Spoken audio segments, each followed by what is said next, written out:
વિદ્યાર્થીઓ, આજે આપણે ફિઝિક્સમાં એક નવી થિયરી જે જોવાના છે જે છે દ્રવ્યોના ચુંબકીય ગુણધર્મો.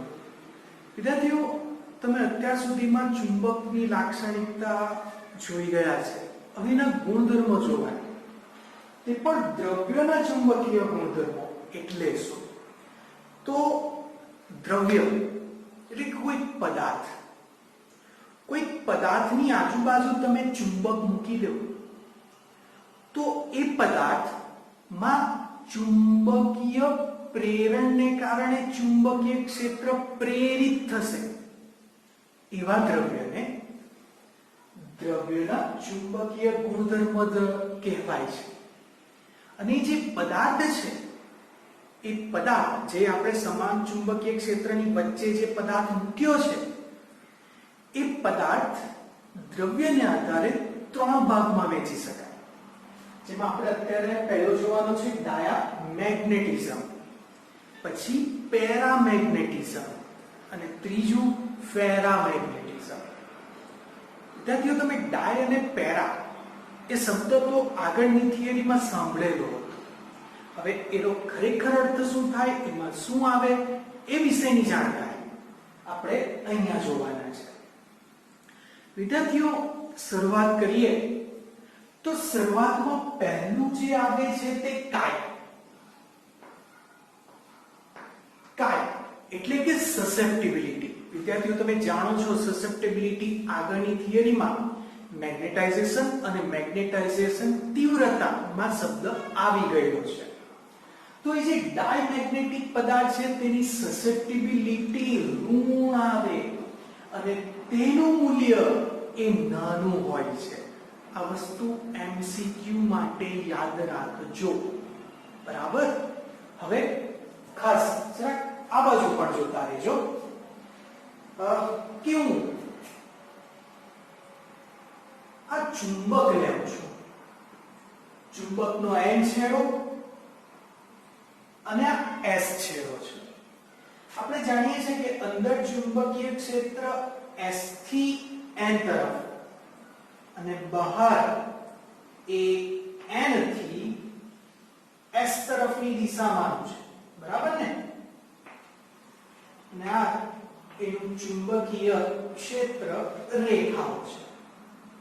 હવે ખાસ જોજો, મેં તમને પહેલા જ કીધું દ્રવ્યના ચુંબકીય ગુણધર્મ એટલે કે બે ચુંબકની વચ્ચે પદાર્થ મૂકવાનો. અને જે વચ્ચે જે પદાર્થ મૂક્યો છે દ્રવ્ય, જે ડાય, પેરા અને ફેરા છે, એ વચ્ચે જે પદાર્થ મૂક્યો એના ગુણધર્મ જાણવાના છે. બરાબર? તો આપણે બે ચુંબકની વચ્ચે પદાર્થ મૂકીએ તો એ બે જે ચુંબક છે એ વચ્ચેના પદાર્થ ઉપર બાહ્ય ચુંબકીય ક્ષેત્ર ઉત્પન્ન કરશે. આ ચુંબક છે જેની નજીક હું આ એક ડાયામેગ્નેટિક પદાર્થ લાવું છું. એ ડાયામેગ્નેટિક પદાર્થ પર આ જે ચુંબક છે એ કયું? તો એ બાહ્ય ચુંબકીય ક્ષેત્ર ઉત્પન્ન કરશે.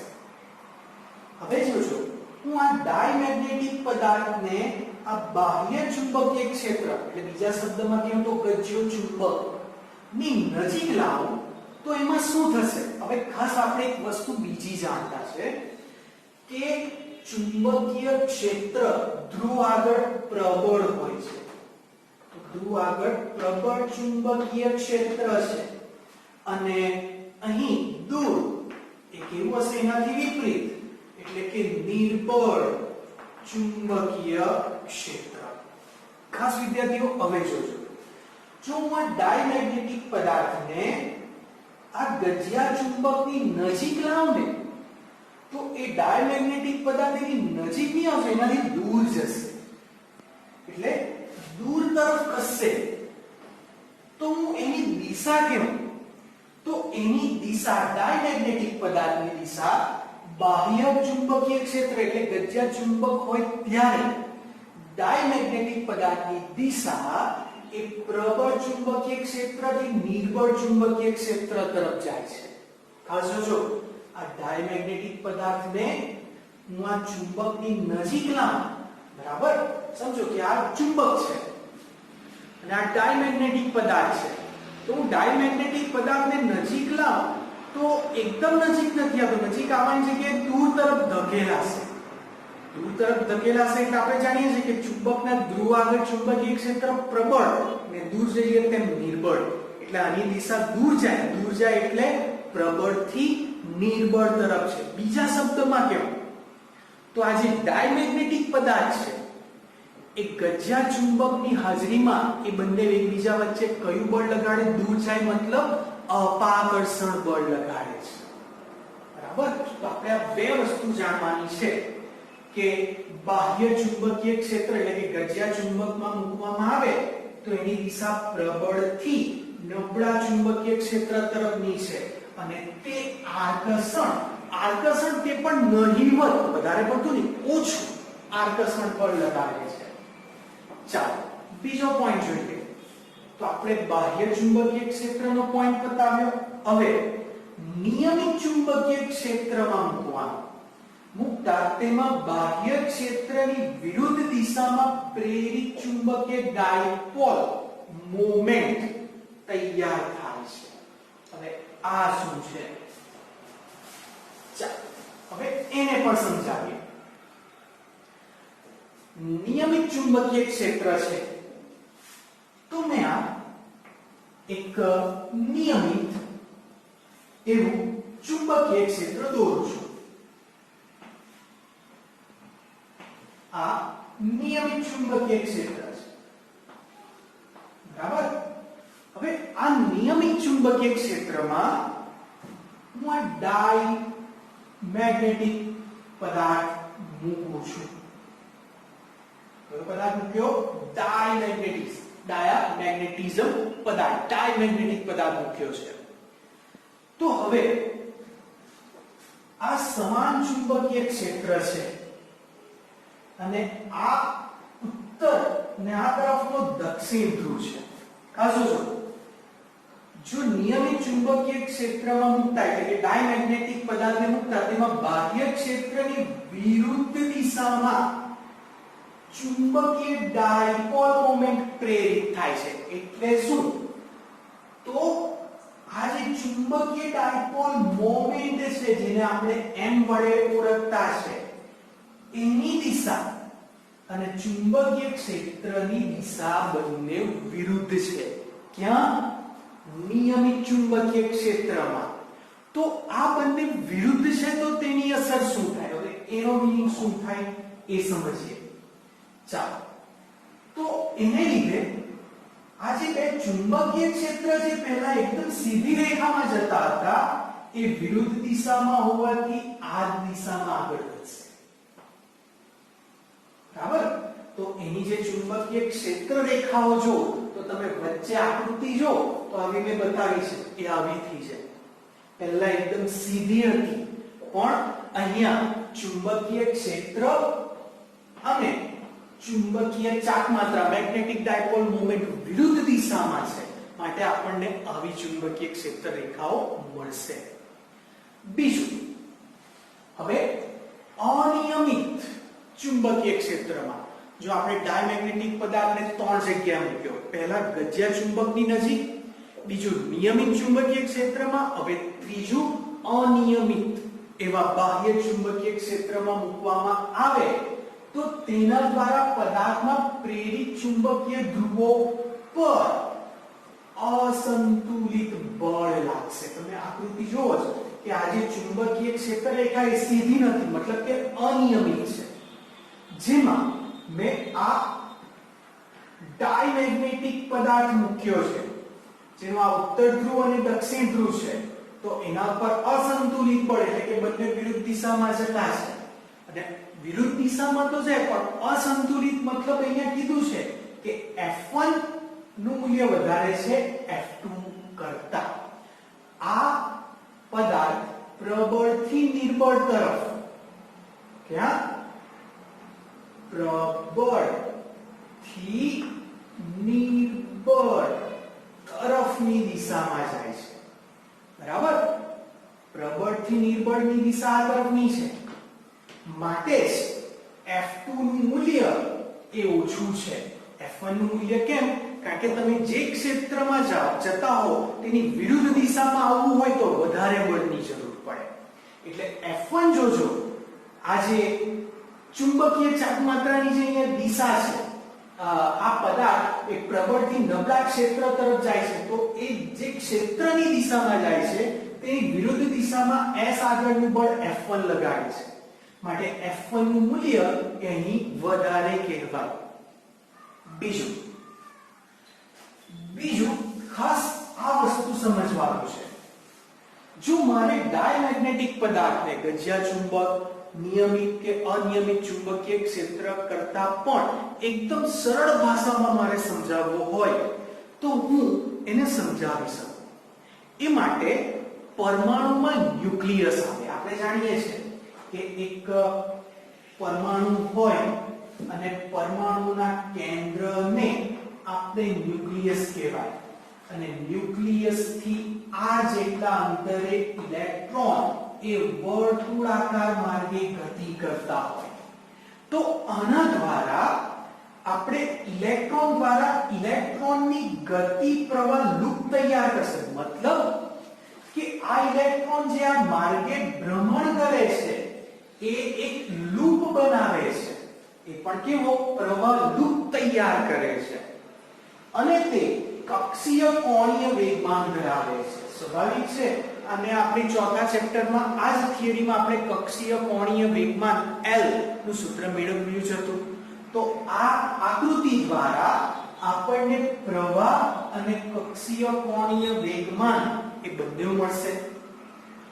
અને એ કક્ષીય ચુંબકીય ચાકમાત્રા પણ ધરાવે છે, એટલે કે m સફિક્સમાં e. તે પણ આપણે આગળની થિયરીમાં જોયું છે. વિદ્યાર્થીઓ, આ તો થિયરીમાં આગળ જોયું છે. હવે મેઇન શું? હવે ખાસ જોજો.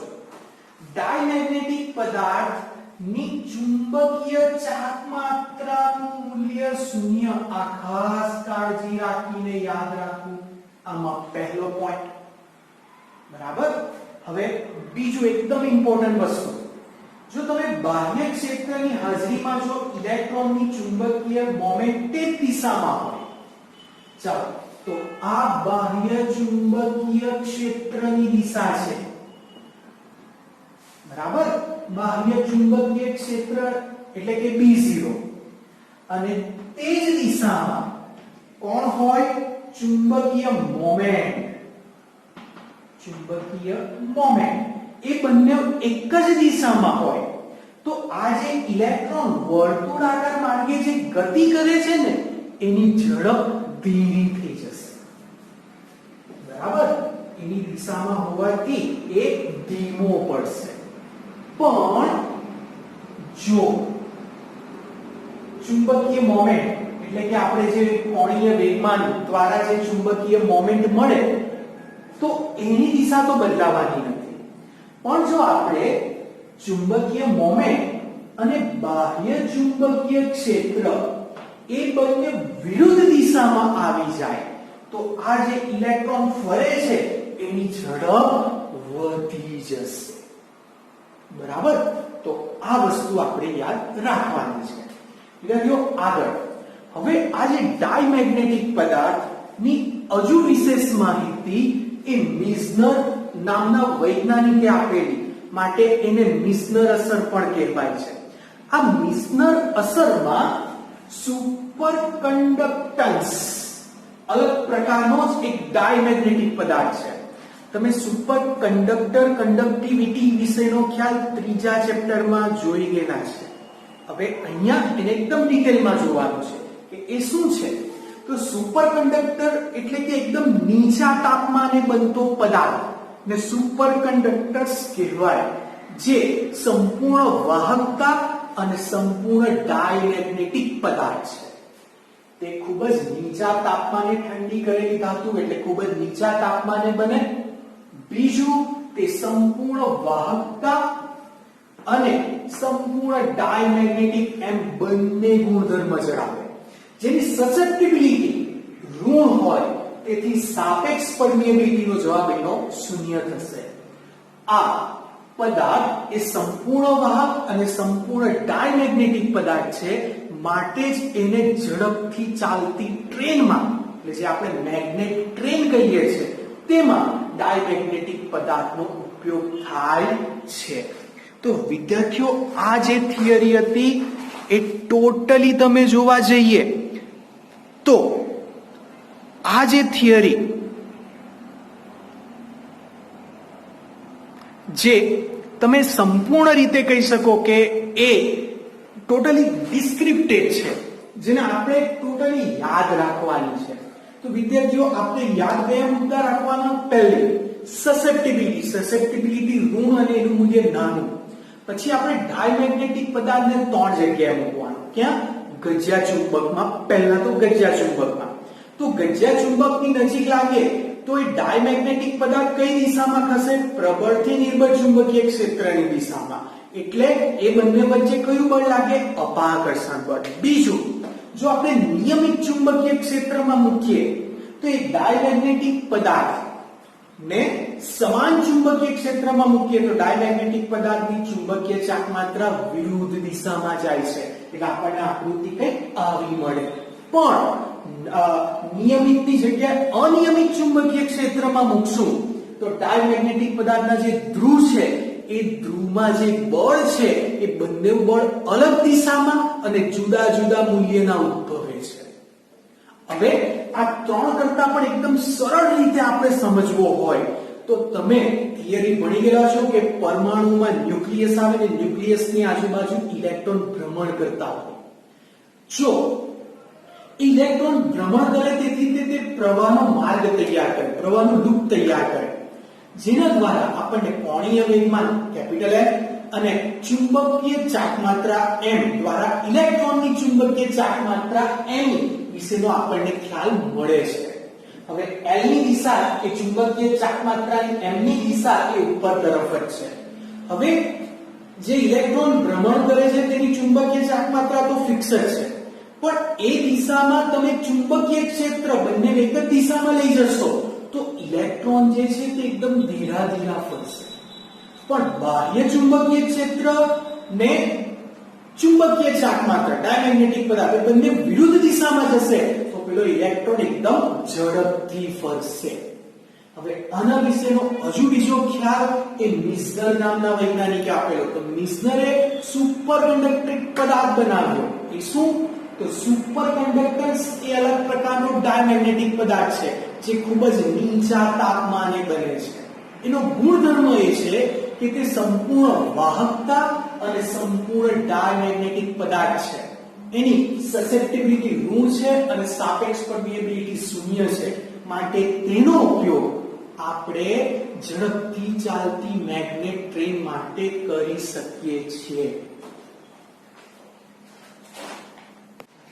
વિદ્યાર્થીઓ, હવે આપણે જે રીતે ડાયા મેગ્નેટિઝમ જોયું એ જ રીતે પેરામેગ્નેટિઝમ આવશે. બંને તફાવતની દ્રષ્ટિએ પણ પૂછાય કે ડાય અને પેરા મેગ્નેટિઝમનો તફાવત સમજાવો. તો આપણે થિયરી જે જોઈ એ પ્રકારની જ અહીંયા પણ બેટરી થિયરી આવે છે. ચાલો તો એના વિશે જે જોયું એ આપણે જરાક સમજતા રહીએ. બંને સાથે તફાવતની દ્રષ્ટિએ પણ સમજીએ. ડાયમેગ્નેટિક પદાર્થમાં તમે સસેપ્ટિબિલિટી જોઈ હતી કે ઋણ આવે અને તેનું મૂલ્ય નાનું આવે, ઓનામાં ડાયમાં. જ્યારે પેરામેગ્નેટિકમાં એ ધન આવે અને એનું મૂલ્ય નાનું આવે. બીજું જોયું હતું ડાયમેગ્નેટિક પદાર્થનું ઉદાહરણ સોનું, ચાંદી, તાંબુ એ પ્રકારના વગેરે જેવા હતા. જ્યારે પેરામેગ્નેટિક પદાર્થમાં aluminium, sodium, calcium, oxygen STPA વગેરે ઉદાહરણ આવે. ચાલો બીજું પેરામેગ્નેટિક પદાર્થમાં પહેલા તો આપણે જોઈએ કે આ ચુંબક છે. ચુંબકનો આપણે જાણીએ છીએ કે અંદર S થી N તરફ ચુંબકીય ક્ષેત્ર અને બહાર N થી S. હવે આ ચુંબક એટલે કે બાહ્ય ચુંબકીય ક્ષેત્રની નજીક જો પેરામેગ્નેટિક પદાર્થને લાવવામાં આવે તો શું થાય? તો આ ચુંબક છે અને આ પેરામેગ્નેટિક પદાર્થ છે. તો હું આ પેરામેગ્નેટિક પદાર્થને ચુંબકની નજીક લઈ જાઉં તો એ ચુંબક તરફ આવશે. બરાબર? ચુંબક તરફ આવશે એટલે આપણે જાણીએ છીએ કે અહીંયા ચુંબકીય ક્ષેત્ર પ્રબળ ને અહીં આવે નિર્બળ ને એ ચુંબક તરફ આવવાનું એટલે એની જે દિશા પેરામેગ્નેટિક પદાર્થની એ નિર્બળ થી પ્રબળ તરફની. બીજું એ નજીક આવવાનું એટલે તે આકર્ષણ બળ લગાડવાનું. કયું બળ? આકર્ષણ. પણ નહીવત એટલે કે ઓછા પ્રમાણમાં. અને મૂકવામાં આવે તો એ કઈ દિશામાં ગતિ કરે? તો એ નિર્બળ થી પ્રબળ ચુંબકીય ક્ષેત્રની દિશામાં ગતિ કરશે. બરાબર? બીજું, જો આપણે તેને અનિયમિત ચુંબકીય ક્ષેત્રમાં મૂકવામાં આવે તો અનિયમિત ચુંબકીય ક્ષેત્રમાં મૂકતા એ જે ડાયમેગ્નેટિક પદાર્થ હતું એની જે ચુંબકીય ક્ષેત્ર રેખાઓ કે કંઈક આવી દેખાય. જે આકૃતિ પ્રમાણે જોઈ શકાય કે અંદર ના ભાગમાં ચુંબકીય ક્ષેત્ર રેખાઓની ગીચતા વધારે છે માટે ત્યાં ચુંબકીય ક્ષેત્ર પ્રબળ હશે. કોના માટે? પેરામેગ્નેટિક પદાર્થ માટે. પણ જો તેને અનિયમિત ચુંબકીય ક્ષેત્રમાં મૂકવામાં આવે તો અહીં પણ અસંતુલિત બળ તો તે ઉત્પન્ન કરે છે પણ અહીં S આવી જશે અને અહીંયા N અને આ દિશામાં બળ હશે F1 અને આ દિશામાં બળ હશે F2. ચાલો તો મને કહો અહીંયા F1 અને F2 માં કોનું મૂલ્ય વધારે હશે? તો અહીં F2 નું મૂલ્ય વધારે હશે કારણ કે અહીંયા જે દિશા છે એ દિશા નિર્બળ થી પ્રબળ એટલે કે આ ડાયરેક્શનમાં જ્યારે F2 વિરુદ્ધ દિશામાં જતું છે માટે અહીંયા F2 નું મૂલ્ય વધારે છે. તો આની કોઈ સાદી સિમ્પલ સમજૂતી પેલાની જેમ નથી. કોના? ડાયમેગ્નેટિક પદાર્થની. તો તમે ડાયમેગ્નેટિક પદાર્થમાં અને પેરામેગ્નેટિક પદાર્થમાં કયા મુદ્દા તફાવતમાં લખશો? તો આટલા સુધીના મુદ્દા તમે તફાવતમાં લખી શકો. પહેલું, ડાયમેગ્નેટિક પદાર્થની સસેપ્ટિબિલિટી કાય ઋણ અને એનું મૂલ્ય નાનું, જ્યારે પેરામાં સસેપ્ટિબિલિટીનું મૂલ્ય ધન અને નાનું મળે. બીજું ઉદાહરણ આપી શકો, ડાયમેગ્નેટિક પદાર્થ સોનું, ચાંદી, તાંબુ, જ્યારે પેરામાં એલ્યુમિનિયમ, કેલ્શિયમ, સોડિયમ, એસટીપીએ, ઓક્સિજન. બીજું, ડાયમેગ્નેટિક પદાર્થમાં જો તમે ડાયમેગ્નેટિક પદાર્થમાં ગજિયા ચુંબકની નજીક ડાયમેગ્નેટિક પદાર્થ લાવો તો તે દૂર જાય. દૂર જાય મતલબ એની દિશા પ્રબળ થી નિર્બળ તરફ ગતિ કરે માટે એકબીજા વચ્ચે કયું બળ લાગે? અપાકર્ષણ. કોનામાં? ડાયમેગ્નેટિક પદાર્થ. જ્યારે આ તો પેરામેગ્નેટિક પદાર્થ. પેરામેગ્નેટિક પદાર્થમાં પેરામેગ્નેટિક પદાર્થને આપણે ચુંબકની નજીક લાગે તો એ તો ચુંબક તરફ આવશે એટલે તેની દિશા નિર્બળ થી પ્રબળ તરફ જાય ને એકબીજાની નજીક આવે એટલે એકબીજા વચ્ચે આકર્ષણ. પણ અહીંયા જે આકર્ષણ થાય છે એ આકર્ષણ નહીવત છે. બીજું, જો ડાયમેગ્નેટિક પદાર્થને નિયમિત ચુંબકીય ક્ષેત્રમાં મૂકવામાં આવે તો તેની ચુંબકીય ક્ષેત્રની દિશા અને મેગ્નેટિક ડાયપોલ મોમેન્ટની દિશા વિરુદ્ધ જાય. એટલે તમે જોઈ શકો કે ત્યાં આકૃતિ કેવી હતી? તો અહીંયા ચુંબકીય ક્ષેત્ર આવી રીતના બહાર જતું હતું. જ્યારે અહીંયા ચુંબકીય ક્ષેત્ર અને ડાયમેગ્નેટિક પદાર્થ એક જ દિશામાં એટલે તમે જો કે અંદર ચુંબકીય ક્ષેત્ર પ્રબળ થઈ ગયું કારણ કે અંદર ગીચતા વધી ગઈ. ચાલો, ડાયમેગ્નેટિક પદાર્થમાં તમે જોયું હશે કે ડાયમેગ્નેટિક પદાર્થમાં આકૃતિ તો કંઈક આવી જ હતી પણ F1 અને F2 માં F1 નું મૂલ્ય વધારે હતું, બીજું અહીંયા N હતો, અહીંયા S હતો. બંનેમાં એટલી વસ્તુ કોમન છે કે અનિયમિત ચુંબકીય ક્ષેત્રમાં મૂકશો તો ત્યાં જે બળ લાગે એ બળ વિરુદ્ધ દિશામાં જશે અને એનું મૂલ્ય પણ વિરુદ્ધ હશે. પણ F1 અને F2 માં કોનું મૂલ્ય વધારે એ આપણે આકૃતિ પરથી જાણી શકીએ. તો તમે આટલા મુદ્દાઓ એ લખી શકો. હા, બીજો ખાસ કે ડાયમેગ્નેટિક પદાર્થની ચુંબકીય ચાકમાત્રાનું મૂલ્ય 0 જ હતું, અહીંયા લખ્યું હતું. પણ જ્યારે પેરામેગ્નેટિક પદાર્થની ચુંબકીય ચાકમાત્રાનું મૂલ્ય 0 નથી હોતું પણ એમાં જે ચુંબકીય એની જે ચાક માત્રા છે એ બધી અસ્તવ્યસ્ત હોય. અસ્તવ્યસ્ત હોવાથી એની નીટ એટલે કે કુલ ચુંબકીય ચાક માત્રા આવે એ શૂન્ય બને છે. બરાબર, પહેલાની તો બધી જ શૂન્ય એટલે કુલ બી શૂન્ય, પણ પહેલાની ચુંબકીય ચાક માત્રા એક એક સ્પિનની શૂન્ય નથી, પણ એ બધા અસ્તવ્યસ્ત છે એટલે બધાનો સરવાળો કરતા એની કુલ ચુંબકીય ચાક માત્રા શૂન્ય. બીજા શબ્દમાં કહીએ તો તમે આ શબ્દ લખવા નહીં માંગો તો એટલું લખી શકો કે ડાયમેગ્નેટિક પદાર્થની ચુંબકીય ચાક માત્રા શૂન્ય, જ્યારે પેરાની ચુંબકીય ચાક માત્રા શૂન્ય નથી, કારણ કે બધા અસ્તવ્યસ્ત ગતિ કરતા છે. બીજું, જે રીતે ડાયમેગ્નેટિક પદાર્થની સમજૂતી મિઝનરે આપેલી તે જ રીતે પેરામેગ્નેટિક પદાર્થની સમજૂતી ક્યુરી નામના વૈજ્ઞાનિકે આપી હતી. તો ક્યુરીના મત અનુસાર મેગ્નેટાઇઝેશન એ બાહ્ય ચુંબકીય ક્ષેત્રના સમપ્રમાણમાં અને તાપમાનના વ્યસ્ત પ્રમાણમાં હોય છે.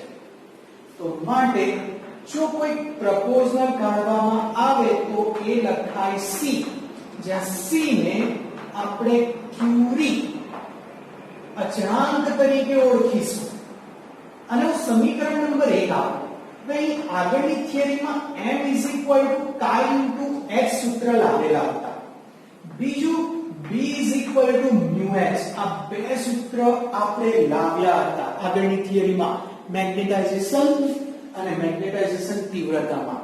તો આ m અને આ b 0 ની વેલ્યુ મૂકી દે તો મને chi h બરાબર c mu h by t, h ને h કેન્સલ એટલે susceptibility c mu by t. તો આમ કહી શકાય કે સસેપ્ટિબિલિટી ક્યુરી માટે સસેપ્ટિબિલિટી એ નિરપેક્ષ તાપમાનના વ્યસ્ત પ્રમાણમાં એટલે કે તાપમાન પર આધારિત અને એના જાત ઉપર આધારિત છે. હવે હું આમ કેમ કે તો મેગ્નેટાઇઝેશન કોના ઉપર આધારિત? તો મેગ્નેટાઇઝેશન એમ કહે છે કે એ બાહ્ય ચુંબકીય ક્ષેત્ર અને તાપમાન પર આધારિત છે. જો તમે મેગ્નેટાઇઝેશનનું મૂલ્ય વધારવું હોય, m નું મૂલ્ય વધારવું હોય તો તમારે B0 નું મૂલ્ય વધારવું પડશે, કારણ કે બંને સમપ્રમાણમાં છે. અને m ની સાથે t તાપમાન વ્યસ્ત પ્રમાણમાં છે એટલે તાપમાનનું મૂલ્ય તમારે ઘટાડવું પડશે. જો B0 નું મૂલ્ય વધારીએ અને તાપમાનનું મૂલ્ય ઘટાડીએ તો મેગ્નેટાઇઝેશનનું મૂલ્ય 100% વધશે.